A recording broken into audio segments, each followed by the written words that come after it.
À la une de l'actualité ce soir, l'ancien et le nouveau chef de file de l'opposition politique se rencontrent.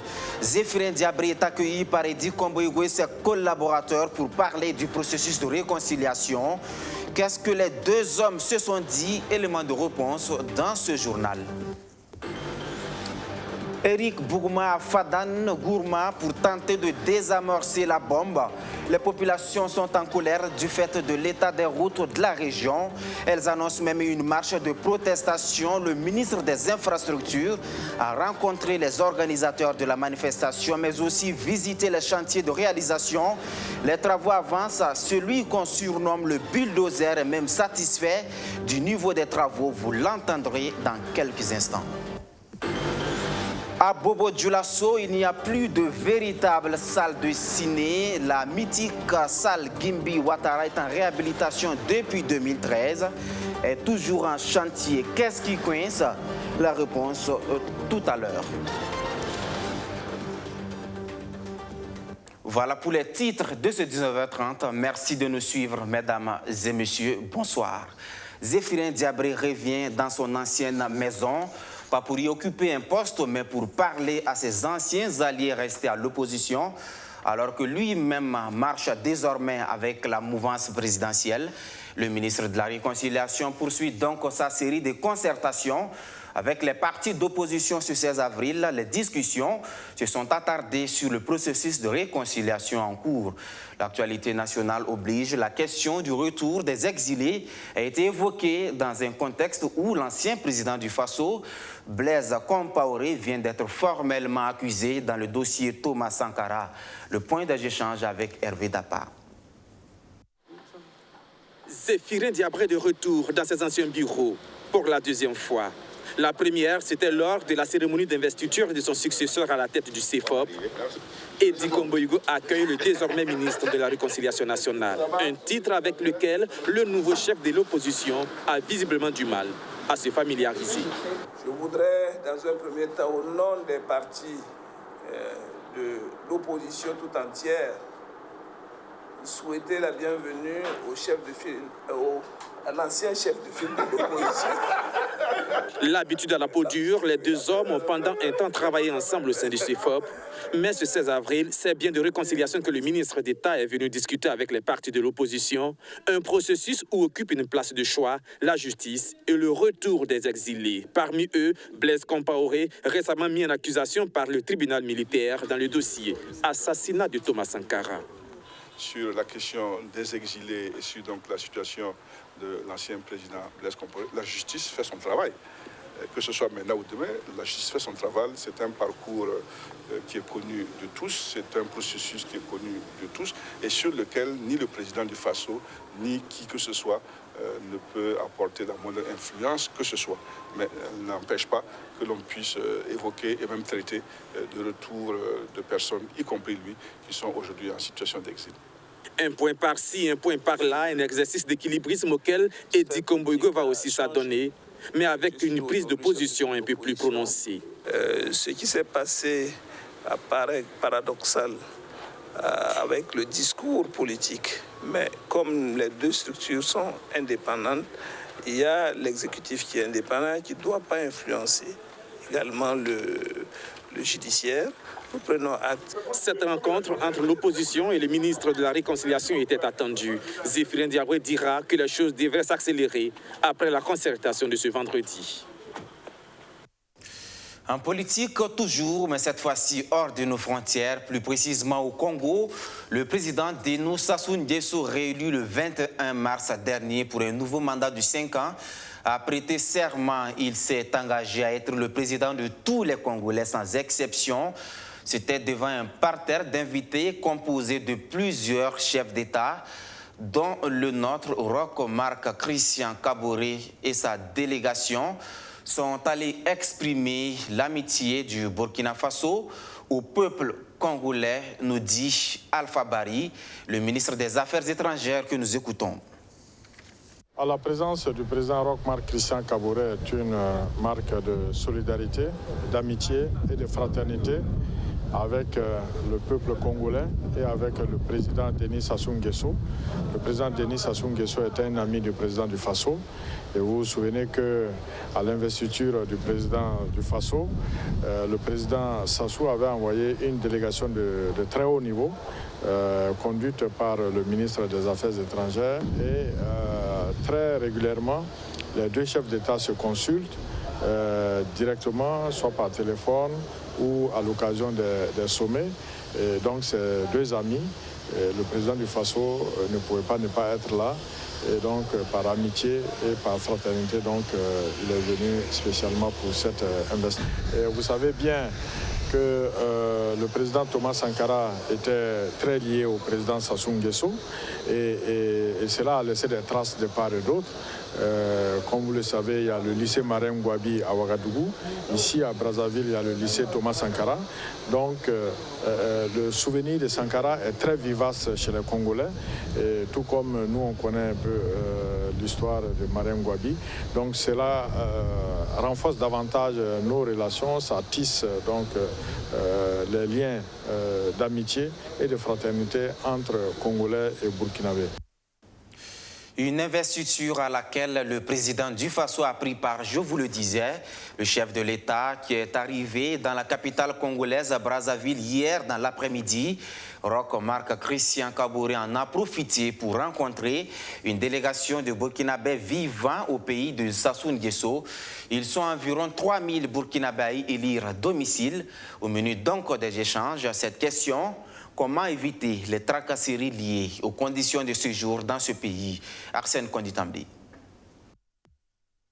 Le président du Faso, Roch Marc Christian Kabouré, a mis à profit son séjour au Congo pour rencontrer les Burkinabés de Brazzaville. Estimés à environ 3000 au pays de Sassou Nguesso, les Burkinabés sont confrontés à des difficultés qui troublent parfois leur quiétude. Ce sont entre autres des tracasseries liées aux conditions de séjour et à la nécessité d'établir un consulat dans ce pays. Nous avons voulu rencontrer le président de la République ce soir pour parler d'un problème majeur qui nous préoccupe ici à Brazzaville, au Congo particulièrement. Nous n'avons pas de consulat.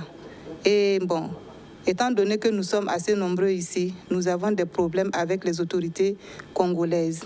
Donc nous, en tant que femmes, pour voyager avec les enfants, souvent nous avons des difficultés parce que ces enfants nés sur le territoire congolais n'ont pas de papiers qui leur permettent de voyager sans problème. Le président du Faso a pris bonne note des préoccupations exposées par les représentants des Burkinabés du Congo. Il s'engage à faire en sorte que la principale difficulté puisse trouver une solution. Quand vous êtes à l'étranger, la solidarité, l'entente, la responsabilité collective, c'est ça qui doit guider tout le monde. Et partout, les Burkinabés, de façon globale, sont reconnus. C'est ça qui fait la confiance que les gens vous donnent. Je suis tout à fait conscient de votre problème de consulat et nous allons œuvrer à ce que très rapidement, dès qu'on va rentrer, nous puissions définitivement solder cette question qui n'a que trop duré. Estimés à environ 3000, les Burkinabés du Congo sont principalement établis à Oyo, Pointe-Noire et Brazzaville. Ils sont pour la plupart des ouvriers agricoles, des hommes d'affaires ou des fonctionnaires internationaux.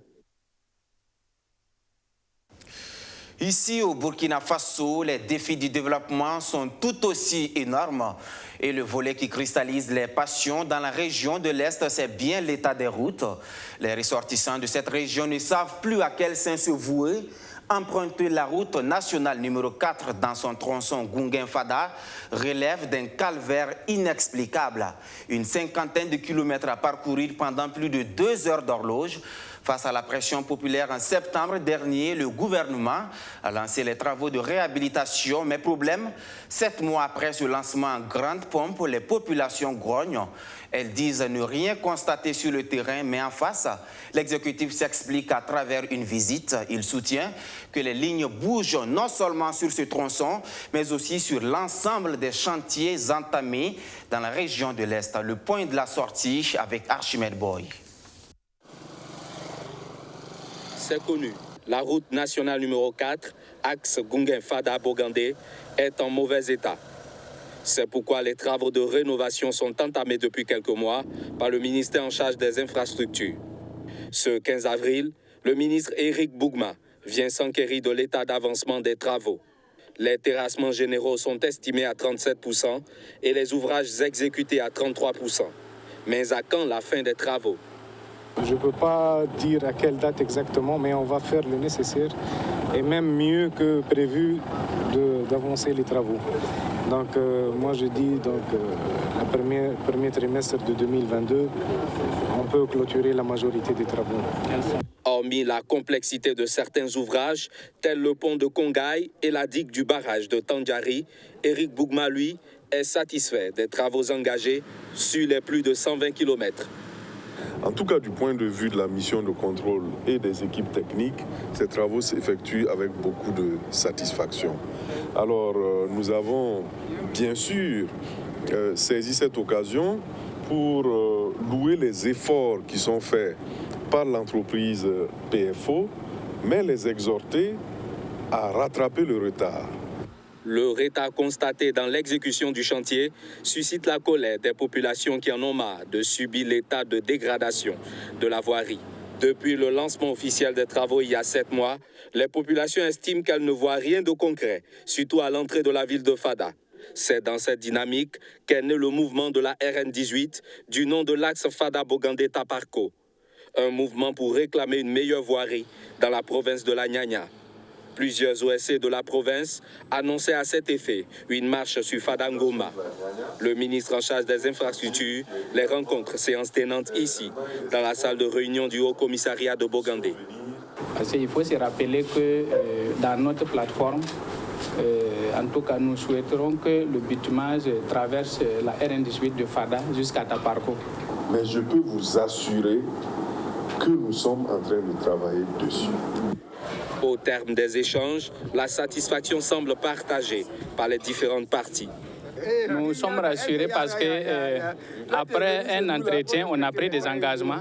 Et pour nous, si les engagements qui sont pris, si c'est vraiment respecté, c'est qu'on peut avoir raison d'être satisfait de la rencontre. Nous sommes également satisfaits parce que nous avons constaté que les préoccupations qui ont été soulevées sont des préoccupations légitimes. C'est pourquoi tout sera mis en œuvre pour que dans les meilleurs délais, les travaux connaissent leur achèvement pour le bonheur des populations, indique Éric Bougma. À noter que lors de cette visite, Éric Bougma a rencontré des organisations de la société civile de la ville de Fadangourma pour tenter de désamorcer la bombe. Ces OSC, on le sait, ont annoncé une marche de protestation prévue le 24 avril prochain pour exiger entre autres la réhabilitation des routes.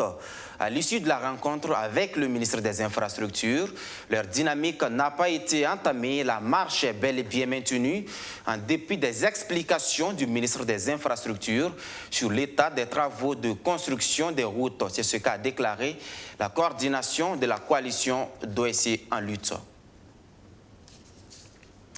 Sur l'axe Ouaga-Kaya-Dori, bientôt des investissements dans le domaine de la sécurité, de la santé, de la sécurité alimentaire. C'est la République française qui renouvelle ainsi son soutien au pays des hommes intègres. L'Hexagone va financer ces secteurs à hauteur de 8 milliards de francs CFA. Ce programme d'action rapide a été présenté hier soir par l'ambassade de France au Burkina Faso, Abdou Aziz Sarri. La République française affiche une fois de plus sa détermination à continuer son soutien au pays des hommes intègres. Dans le cadre de son programme d'action rapide, elle décide d'allouer 13 millions d'euros, soit plus de 8 milliards de francs CFA à l'État burkinabé.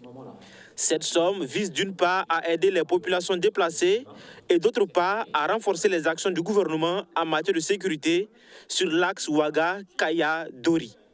Et c'était, je crois, le souhait fort du ministre en charge de la sécurité.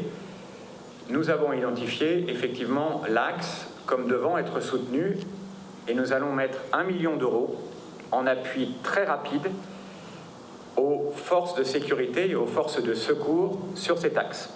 Ce qui veut dire renforcer les capacités des forces de police, renforcer les capacités des forces de gendarmerie, renforcer les capacités des forces de secours. Et donc nous allons faire ça très rapidement. Nous allons déléguer ces crédits à l'ambassade ici, qui ensuite se chargera avec le ministère de les mettre en œuvre très rapidement. Et l'idée, c'est vraiment que dès les semaines qui viennent, ces efforts commencent pour que l'impact soit rapide. Avec la crise sécuritaire qui vient s'ajouter au changement climatique, de nombreux Burkinabés risquent de se retrouver sans nourriture dans les mois à venir. La France est consciente de cette situation, c'est pourquoi elle veut soutenir un certain nombre de programmes en matière de réponse à la question de la sécurité alimentaire. Nous en avons beaucoup parlé avec les autorités, bien sûr, mais aussi avec le représentant du Programme alimentaire mondial ici au Burkina Faso. Et nous voyons bien que le sujet de la sécurité alimentaire est un sujet majeur, y compris et notamment parce que la question de la période de césure va arriver. Et donc, il faut que nous apportions un appui rapide à la population dans ce domaine. Nous allons le faire, nous avons commencé à le faire avec une contribution significative au Programme alimentaire mondial et nous allons aussi renforcer le programme piloté par 2 ONG françaises que nous soutenons. Tout comme dans le domaine de la sécurité alimentaire, le pays d'Emmanuel Macron veut aussi soutenir des projets en matière de santé. Et donc nous avons pu annoncer aux autorités du Burkina Faso, à la fois au niveau national et au niveau de Kaya, que nous allons là, dans les jours qui viennent, prolonger le programme de soutien au CHR de Kaya, notamment en matière chirurgicale, mais pas seulement, et aussi d'ailleurs au CMA de Barcelogo, parce que nous pensons qu'il faut aussi offrir des services qui ne soient pas simplement dans les grands centres urbains, mais qui se portent de plus en plus aussi vers les populations. Par ailleurs, la République française entend aussi prolonger ses programmes en matière d'accès à l'eau potable en soutenant l'ONG Oxfam dans la région du Centre-Nord.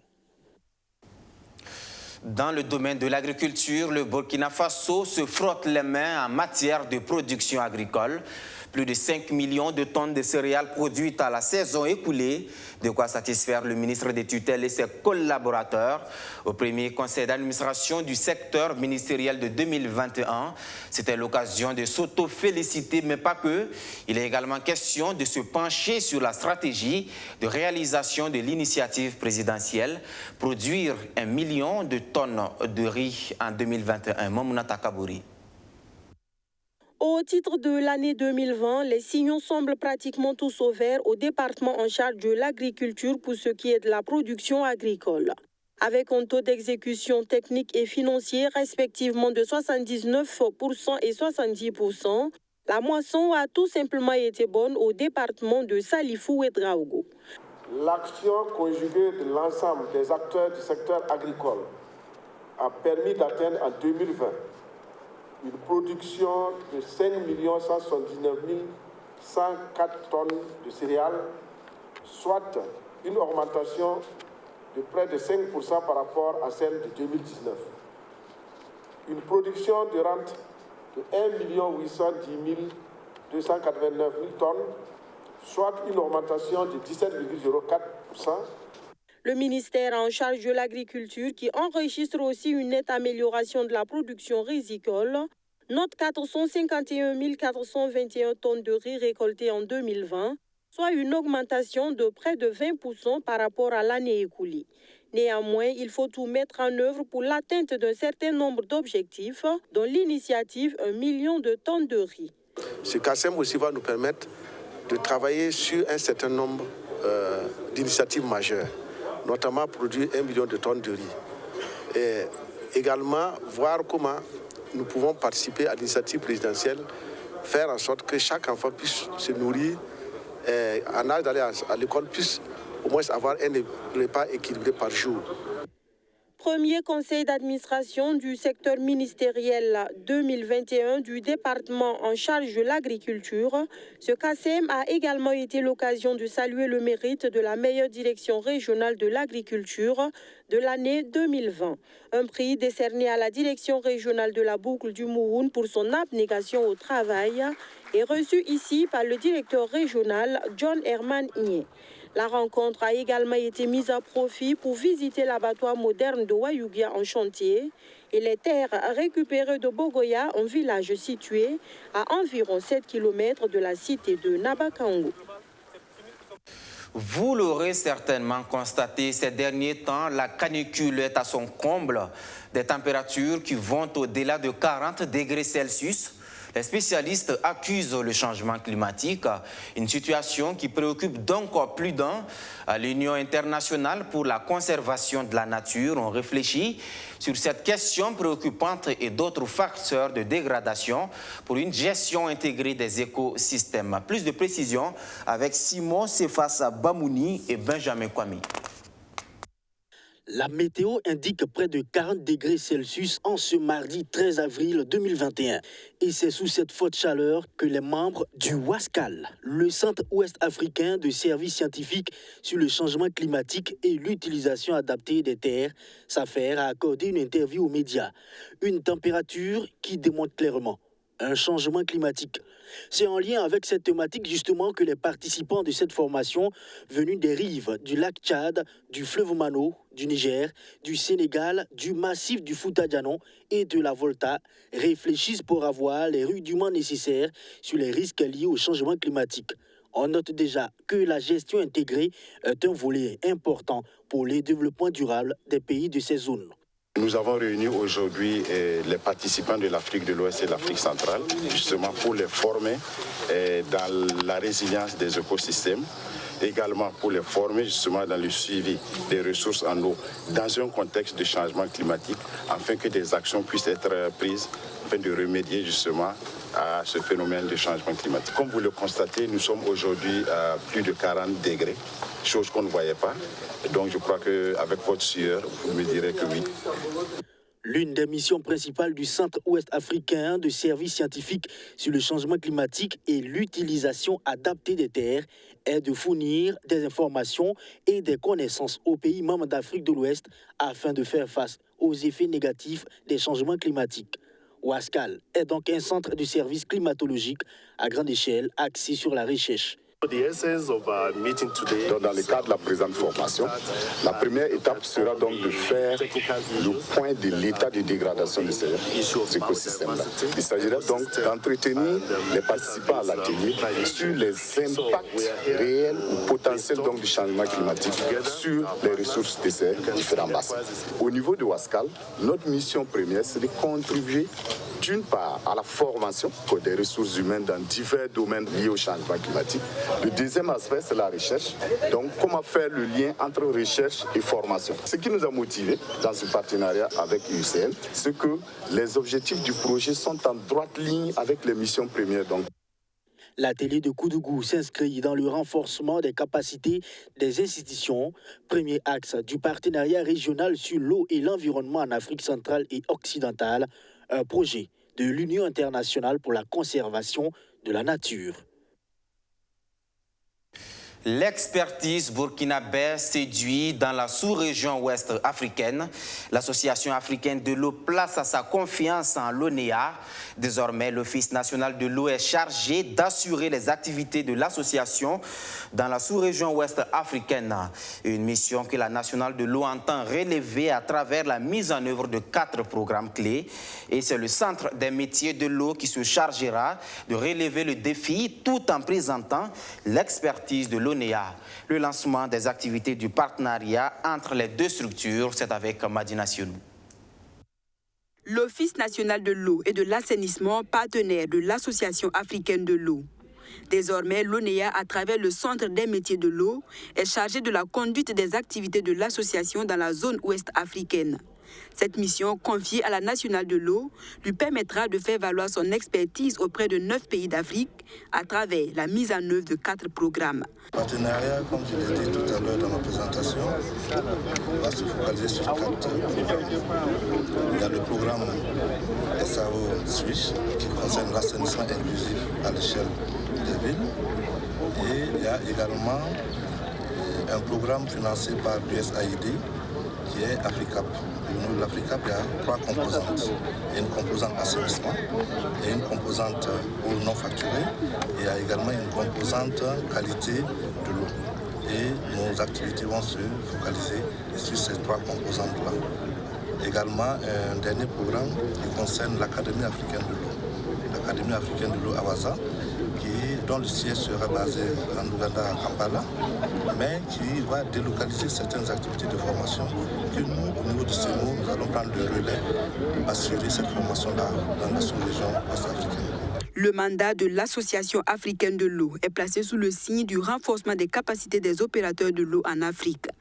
L'association compte donc sur l'ONEA pour fournir des services d'eau potable et d'assainissement dans la sous-région ouest-africaine conformément aux objectifs de développement durable.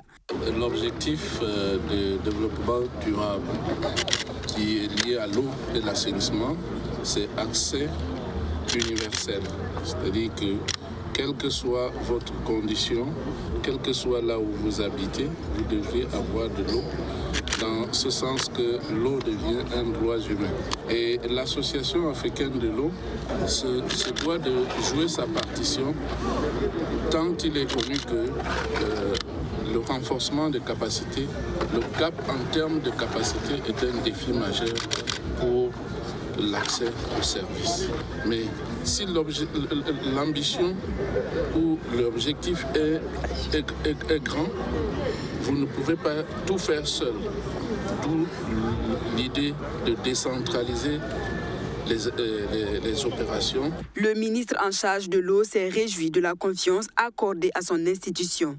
Il a également, au cours de cette cérémonie, posé la première pierre du siège du Centre des métiers de l'eau.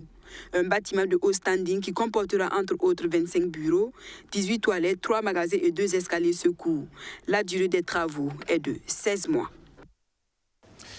Je vous le disais en titre, à Bobo-Dioulasso, la réhabilitation de la mythique salle de Ciné Gimbi est à la traîne. Lancé depuis 2013, le projet n'est toujours pas terminé. 8 ans après, les cinéphiles bobolais sont dans l'incompréhension. Du côté de l'association de soutien du cinéma au Burkina Faso, chargée de la réalisation du projet, le manque de financement et la pandémie de la Covid-19 sont entre autres les raisons qui sont avancées pour expliquer ce gros retard dans les travaux. Majid Bakouan nous en dit plus. Le Ciné Gimbi, situé au quartier Koko de Bobo-Dioulasso, ouvert en 1956, il est l'une des plus anciennes salles de cinéma du pays. Autrefois très fréquentée par les cinéphiles de la ville de Sia, il n'a pas échappé à la fermeture avec l'effet des intempéries. Conséquence, plus de salles de cinéma à Bobo-Dioulasso. Les travaux de réhabilitation sont mis en projet en 2013 et la construction débute en 2015. 8 ans après le lancement du projet de réhabilitation de cette salle mythique de la ville de Sia, les populations sont toujours dans l'attente. Toutes les salles de cinéma à Bobo-Dioulasso sont fermées.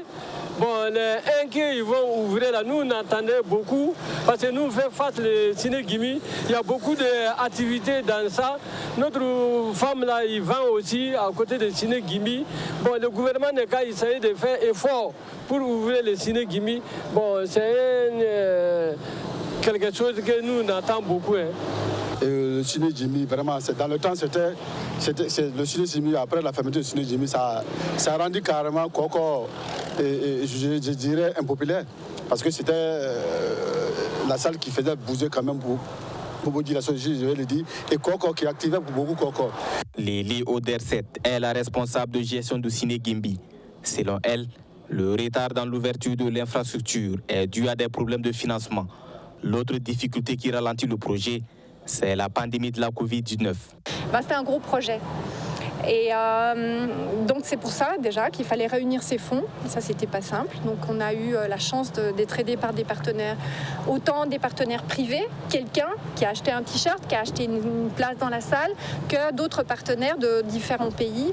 Une autre cause, c'était des causes évidemment sanitaires, puisqu'il a fallu attendre d'être sûr que si on ouvre le Ciné Gimbi, on pourra déjà bien l'ouvrir, inviter plein de monde, faire de cet événement un gros événement et aussi que les gens puissent venir librement voir les films.